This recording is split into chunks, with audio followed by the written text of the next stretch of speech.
everyone, welcome back to another video. In this video, I want to talk about a PhD open house that I attended for the psychology department at a university, so stick around. All right, so today I want to cover a PhD open house that I attended.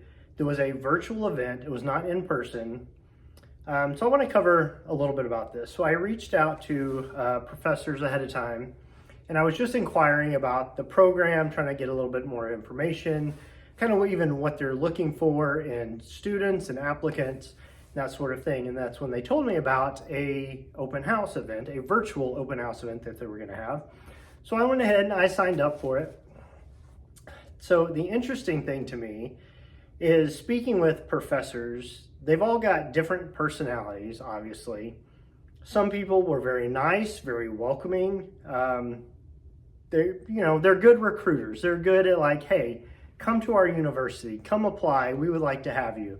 And then I talked to a couple others that were like, well, this is going to be in your entire life for the next 5 or 6 years, and you're going to do all the work and don't expect a break, and it's going to be rough and terrible. Well, I don't know that I buy that necessarily. Like, I've been around the block before, I've been in education before. I don't know that I go that far, but it's interesting to see just the different personalities, which is funny because that tells me I know the guy that I'm not gonna try and work with, right? Like, I don't want that to be my supervising professor if I get into a PhD program, because nobody wants to go there.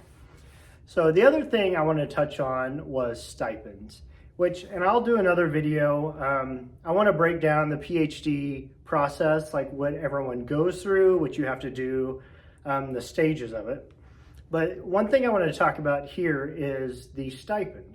So most, major universities, if you get into their PhD program, they pay for tuition and most of your fees, and they also give you a stipend for living, because the majority of them don't expect you to work, or they tell you you can't work outside of the university because you should be teaching and doing research, which is great. I'm all for getting in, just diving into it and getting after it. The thing is, some universities seem to pay better than others, obviously. Well, this program that I went and I talked to, their stipend was $20,000. Well, $20,000 a year is a whole lot less, especially for a non-traditional student that's got wife and kids and family, not a whole lot of money. So I was asking questions to the professors, and I even got to talk with some of the other current PhD students. And so I just inquired, I'm like, hey, is this all the stipend you guys get? Is there other opportunities for funding, or kind of what does that look like?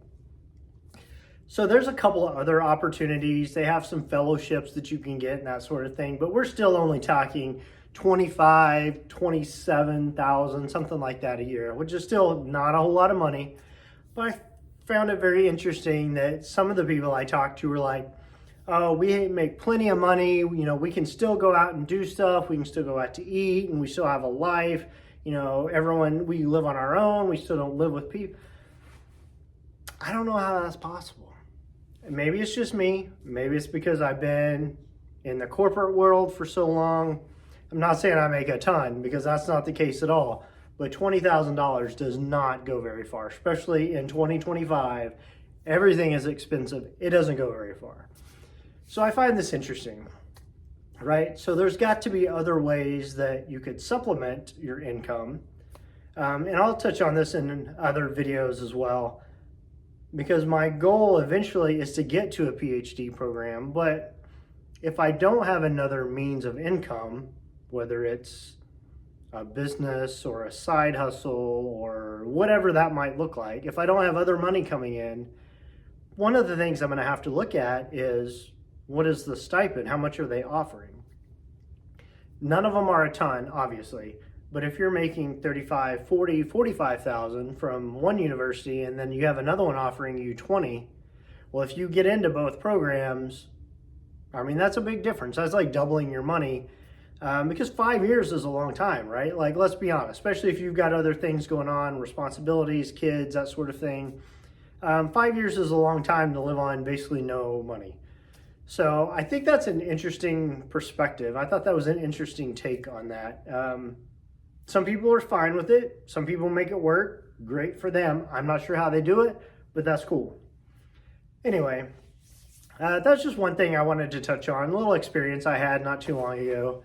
So I just wanted to share that. If you guys have had experience with that, if you've gone to an open house, if you've talked to recruiters or professors at a university that has a PhD program you're looking at. The other thing, I would be curious to know what program you were looking at. So this was a psychology department I was talking with, but I also know that business schools typically pay a lot better. So obviously it just depends on where your interests lie, what you're going to school for, what your focus is. But comment down below. Let's have some discussion. I'm curious to know what you guys have seen. Maybe different parts of the country have seen different things as well. So thanks for sticking around. Thanks for listening to me rant about this today. We'll see you on the next video. Thanks.